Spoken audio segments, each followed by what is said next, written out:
صلی اللہ علیہ وسلم نے فرمایا یہ اللہ تعالیٰ کا فضل ہے، وہ جسے چاہتا ہے عطا فرماتا ہے۔ تو بہرحال یہ بھی اللہ کا فضل ہوتا ہے کہ اللہ سبحانہ وتعالیٰ کسی کو نیک عمل کی توفیق دے دے۔ مواقع تو سب کے پاس ہیں لیکن ہر کوئی اس موقع سے فائدہ نہیں اٹھاتا۔ سوچئے وہ کون سی رکاوٹیں ہیں، وہ کون سی رکاوٹیں ہیں جو ہمیں نیکی کے کام میں پیچھے رکھتی۔ تو اگر آپ غور کریں گے تو سب سے بڑی رکاوٹ خود ہمارا اپنا نفس ہے، اس کی خرابیاں ہیں، اس کی انا، اس کے جھگڑے، منفی سوچ، منفی گفتگو، اللہ کی نافرمانیاں، حرام کاموں میں پڑنا۔ یہ وہ تمام امور ہیں جو انسان کو نیکی کی طرف بڑھنے نہیں دیتے۔ نفس کی خواہشات اور لذات اور دنیا کے بارے میں لمبی امیدیں رکھنا، یہ آخرت کے لیے کام نہیں کرنے دیتی۔ تو ہم میں سے ہر شخص، جیسے پچھلی حدیث میں آپ دیکھیں کتنی زبردست طریقے سے ختم ہوئی تھی، کیا آتا ہے؟ اللہ نے تمہارے اعمال گن گن کے تمہارے لیے رکھے ہیں اور ان کو پورا کر کے تمہیں دے گا۔ تو جو وہاں جا کے نیکیاں پائے تو اللہ کی تعریف کرے کہ اللہ نے ہمارے لیے سنبھال کے رکھی۔ ہم تو کرتے جا رہے تھے اور بھولتے جا رہے تھے، لیکن اللہ سبحانہ تعالیٰ نے ان سب کو سمیٹا، گنا اور محفوظ کر کے رکھ دیا۔ کتنا شکر کرنا چاہیے اللہ تعالیٰ کا۔ اور پھر کیا فرمایا کہ اگر کوئی اس کے علاوہ کچھ اور پائے، یعنی نیکی نہیں اس کو ملی وہاں، تو کیا کرے؟ فلا یلومن الا نفسہ، اپنے آپ کو ملامت کرے۔ اگر ہمیں نیکی کے موقع نہیں مل رہے تو کسی کو بلیم نہ کریں، کیونکہ جب تک آپ دوسروں کو بلیم کرتے رہیں گے آپ کبھی بھی نیکی میں آگے نہیں بڑھ سکتے، کبھی سبقت لے جا ہی نہیں سکتے، کیونکہ آپ کی سوچ کا انداز ہی غلط ہے۔ آپ اس راستے پہ چل رہے ہیں جو منزل تک پہنچا ہی نہیں سکتا۔ فلا یلومن الا نفسہ، صرف اپنے آپ کو بلیم کریں۔ حالات کا رونا نہ روئیں، لوگوں کی شکایتیں مت کریں، یہ دیکھیں کہ آپ میں کیا کمزوری ہے، آپ میں کیا کوتاہی ہے، آپ کیوں نہیں اس مقام تک پہنچ پا رہے جس میں دوسرے آگے نکلتے جا رہے ہیں۔ اپنی غلطیوں پر روئیں، توبہ استغفار کریں اور اللہ سبحانہ تعالیٰ سے نیکی کے مواقع اور فضل مانگیں۔ اور اگر اللہ تعالیٰ نے معاف کر دیا تو پھر کچھ دور نہیں، کچھ دور نہیں۔ اس کے لیے بہت ضروری ہے کہ ہم ایک طرف اپنے نفس کا محاسبہ کریں، دوسری طرف اللہ تعالیٰ سے دعا کریں کہ اللہ تو ہمیں ہماری غلطیاں دکھا دے، ہمیں نظر آ جائیں اور ہم ان کو مان بھی جائیں۔ کیونکہ بعض اوقات اگر کوئی ہمیں ہماری غلطی دکھاتا ہے تو ہم الٹا اس پر ناراض ہو جاتے ہیں، غصہ کرنے لگتے ہیں کہ تم نے یہ کہا ہی کیوں، یہ کیسے ممکن ہے، اور اپنے آپ کو تاویلیں دینے لگتے ہیں کہ یہ بات تو اس وجہ سے اور یہ ہم یوں اس وجہ سے کر رہے ہیں۔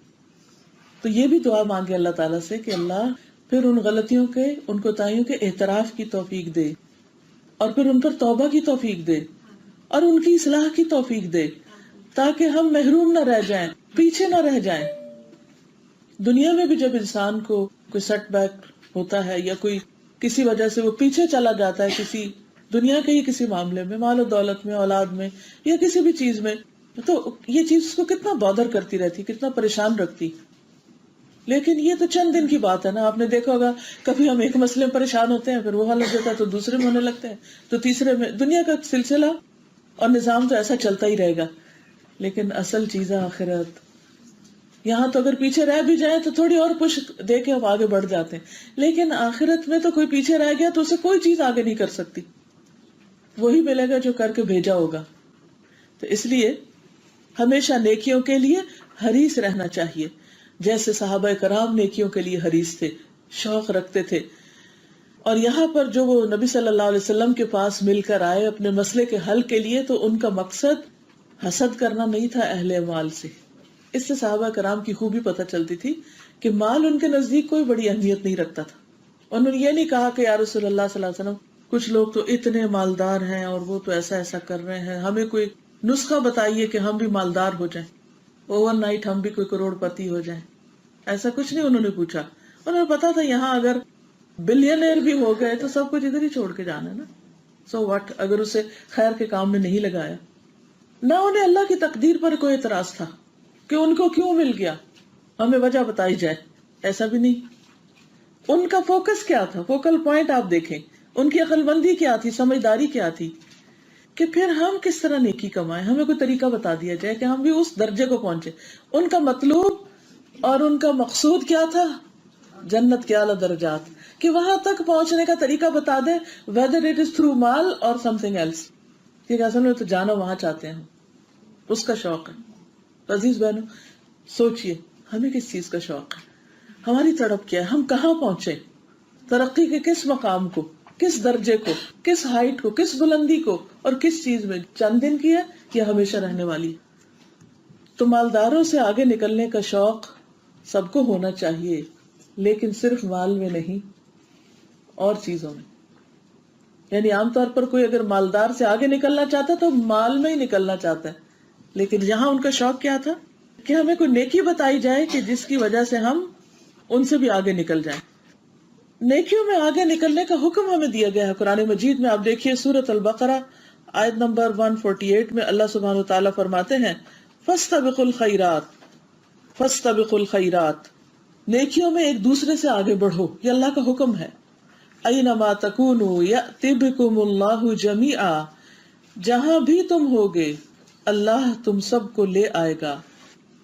ان اللہ علی کل شیء قدیر، بے شک اللہ تعالیٰ ہر چیز پر پوری طرح قادر ہے. لشیء قدیر، ہر شخص کا کوئی نہ کوئی سینٹر آف لائف ہوتا ہے جس کے لیے وہ دوڑتا ہے، اور جو اس کی زندگی کا مرکزی نقطہ اس کو مسلسل حرکت کرنے پہ مجبور کرتا ہے. جیسے ستارے سیارے ایک سینٹر کے گرد گھومتے ہیں، ایون ایک چھوٹا سا سیل جو ہے اس کے اندر بھی ایک نیوکلیس ہوتا ہے، مرکزی نقطہ ہوتا ہے. تو ہر شخص کی زندگی میں بھی ایک مرکزی نقطہ ہوتا ہے جس کے گرد اس کی ساری ایفرٹس گھومتی ہیں. تو ہم سب کو بھی سوچنا چاہیے کہ وہ کیا ہے جس کے لیے ہم دوڑ رہے ہیں.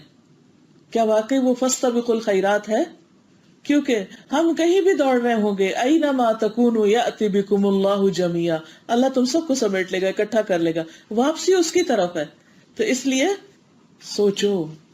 سورۃ الحدید کی آیت نمبر 21 میں اللہ تعالیٰ فرماتے ہیں سابقوا الی مغفرۃ من ربکم وجنۃ عرضها كعرض السماء والارض اعدت للذین آمنوا باللہ ورسلہ ذلک فضل اللہ یؤتیہ من یشاء واللہ ذو الفضل العظیم.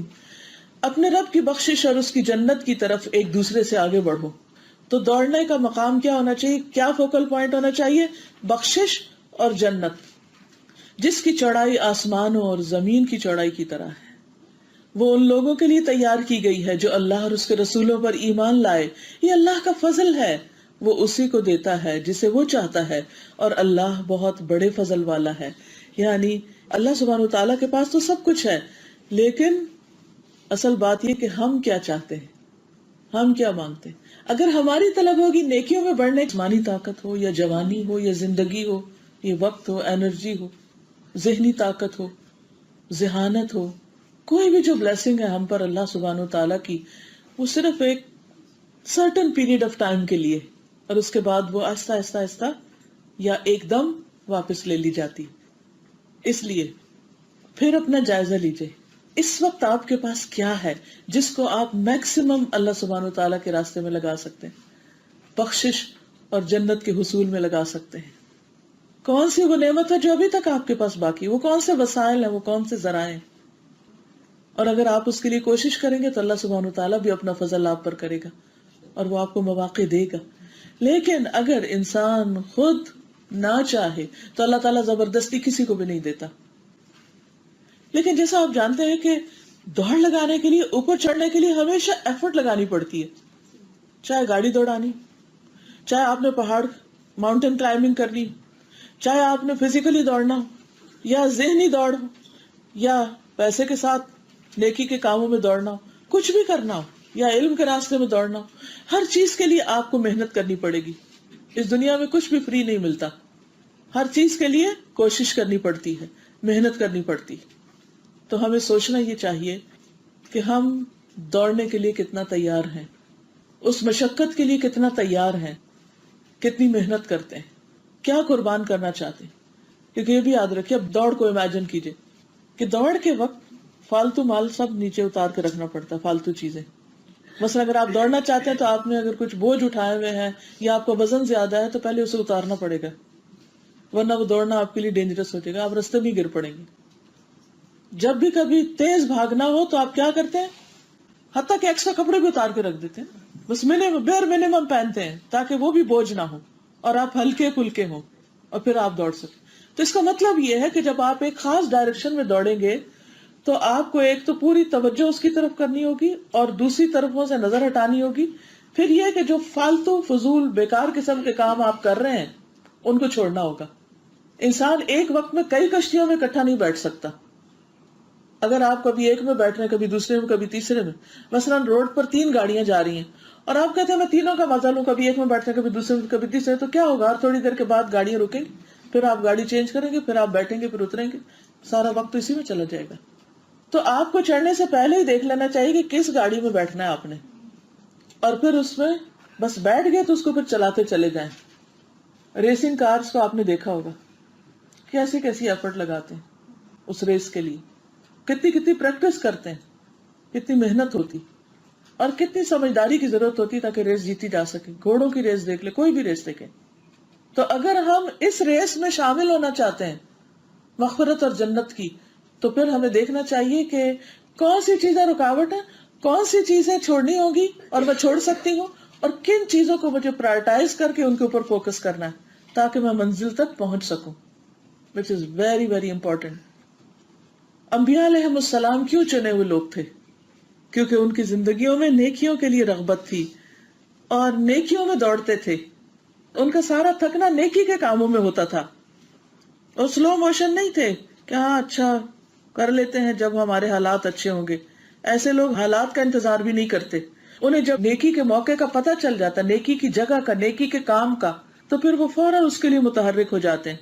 سورۃ الانبیاء 89 کو پکارا، اے میرے رب مجھے اکیلا نہ چھوڑ، تو سب وارثوں سے بہتر ہے.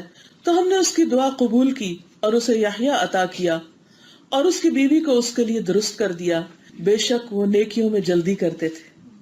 ان کی خوبیاں کیا تھی؟ وہ نیکیوں میں جلدی کرتے تھے اور ہمیں رغبت اور خوف سے پکارتے تھے، اور وہ ہمارے لیے عاجزی کرنے والے تھے. کانوا لنا خاشعین، یعنی جو عاجز مزاج ہوتا ہے، جو جھکنے والا ہوتا ہے، وہی دوڑتا ہے. دوڑنے سے پہلے آپ نے کبھی پوزیشن دیکھی دوڑنے والوں کی؟ کیسے کھڑے ہوتے ہیں؟ ایسے تھوڑی کھڑے ہوتے اکڑ کے، الرٹ، پوری طرح فوکسڈ، اور کان لگا کے کہ ادھر سے سیٹی بجے تو ادھر دوڑ پڑے، ادھر ادھر نہیں دیکھ رہے ہوتے. لیکن یہ خوبی صرف انبیاء کے ساتھ نہیں تھی. نبی صلی اللہ علیہ وسلم نے فرمایا میری امت کے ہر دور میں سابقون ہوں گے، فالسابقون السابقون اولئک المقربون، اور یہی دوڑتے دوڑتے دراصل اللہ کا قرب حاصل کر لیں گے، جس سے آگے کوئی خوشی ہے ہی نہیں، کوئی سکون اور اطمینان ہے ہی نہیں، اور اس سے بڑی کوئی خوش قسمتی بھی نہیں. تو اس لیے ہمت نہ ہاریے کہ او نو وہ تو پہلے دور کے لوگ تھے اور ان کے پاس تو بڑا ماحول تھا اور بہت مواقع تھے اور ہم کچھ نہیں کر سکتے. نہیں، ایک تو یہ منفی سوچ نکالی کہ ہم کچھ کر نہیں سکتے. سب کچھ کر سکتے ہیں، بس یہ کہ اس کی قیمت دینے والے بنے. سب کچھ ہو سکتا ہے لیکن اس کے لیے جو مطلوبہ ایفرٹ ہے وہ ہم لگائیں. بہت سے لوگ بلند منزلوں اور بڑے درجوں کا شوق رکھتے ہیں دنیاوی اعتبار سے بھی، لیکن اگر وہ اپنی بات میں سچے ہوتے ہیں تو پھر اس کے بعد کیا کرتے ہیں؟ لگ جاتے ہیں نا. کوئی اگر یہ کہے کہ میں دنیا کا نمبر 1 میڈیکل اسپیشلسٹ بن جاؤں جیسے کڈنیز میں، تو کیا کرے گا؟ وہ صرف ڈریم دیکھے گا، سویا رہے گا کیونکہ اور ڈریم دیکھوں نہیں. پھر وہ ہر طریقہ اختیار کرے گا جس سے وہ اپنی منزل تک پہنچ سکے. تو ویژنریز ایسے ہی ہوتے ہیں نا کہ جو اپنے لیے گول سیٹ کرتے ہیں اور پھر اس کے لیے اتنی محنت کرتے ہیں، اس مقام تک پہنچنے کی قیمت دیتے ہیں. قیمت سے مراد صرف پیسے نہیں ہوتے، قیمت سے مراد مطلوبہ ایفرٹ. آپ دیکھیں ہم میں سے ہر شخص جب حضرت ابوبکر کا حال پڑھتا ہے اور ان کا درجہ جانتا ہے، پھر حضرت عمر کا، پھر حضرت علی رضی اللہ تعالیٰ، حضرت عثمان، سارے صحابہ کا، صحابیات کا، تو ہم میں سے ہر ایک تمنا کرتا ہے کاش میں وہ ہوں، کاش میرا بچہ ایسا ہو، کاش ایسا ہو. لیکن انہوں نے جو قربانیاں کی، انہوں نے جو کوششیں کی، کیا ہم وہ کرنے کو تیار ہیں؟ جو کچھ انہوں نے اللہ کے راستے میں دیا، کیا ہم بھی دینے کو تیار ہیں؟ ادھر ہمارا دھیان ہی نہیں جاتا. ہم صرف تمنائیں اور آرزوئیں کرتے ہیں. تو کوئی کام صرف تمنائیں کرنے سے تو نہیں آتا. تو اکثر لوگوں کی تمنائیں بہت بڑی بڑی ہوتی ہیں لیکن اس کے لیے محنت نہیں کرتے، ادھر ادھر کی چیزوں میں بھٹکے رہتے ہیں اور اصل کو بھول جاتے ہیں. تو صرف تمنائیں اور آرزویں کرنے سے کچھ بھی نہیں ملتا، ورنہ تو ساری دنیا وہ حاصل کر لیتی جس کی وہ تمنا کرتی ہے۔ تو محنت اور صحیح ڈائریکشن پہ محنت، جہاں جانا ہے اسی ڈائریکشن میں گاڑی چلانی پڑے گی، اور گاڑی چلانے کے لیے اتنا پیٹرول بھی ڈالنا پڑے گا، اور صحیح گاڑی کا بھی تعین کرنا پڑے گا